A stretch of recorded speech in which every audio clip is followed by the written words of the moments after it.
तेहेᱧाग प्रथम कुकली दो हुयुग कना सानताली साहित्य रेनाग झोतो खन मारांग उतर पाथाम रेयाग ᱧᱩᱛᱩᱢ ऑल मे।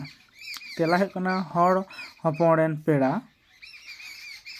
1990 सेरमा रे ऑल आकाना।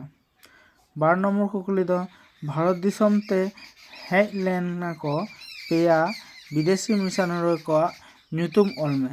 तेला रेभारेन एलो स्क्रेबरूट, रेभारेन पियो बोर्डिंग, रेभारेन जे फिलिप्स, रेभारेन ए कैम्पाबेल। 5 नम्बर कुकली पश्चिम बांगला पाथाम दो ओका साल रे छापा सदर लेना। तेला 1956 सेरमा खन।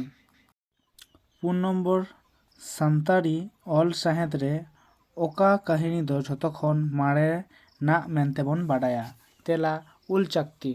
9 नम्बर ओका जेलें कहानी रेदो तिरलो हपन लगित सिकनत रिया कथा को ऑल मेनाआ।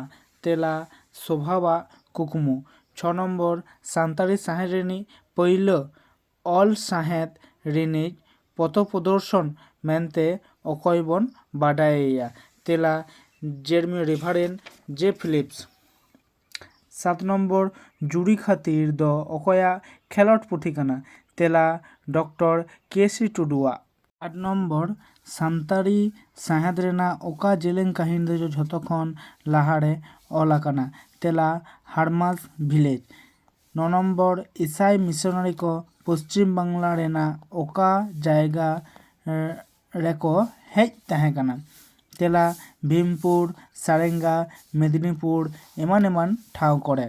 10 नम्बर रेभारेन जे फिलिप्स 10 नम्बर दो हुयुग कना सानताड़ी पारसी द ओका पारसी घारंज रेना पारसी कना। तेला अस्टिक भाषा गोष्ठी रेना पारसी कना।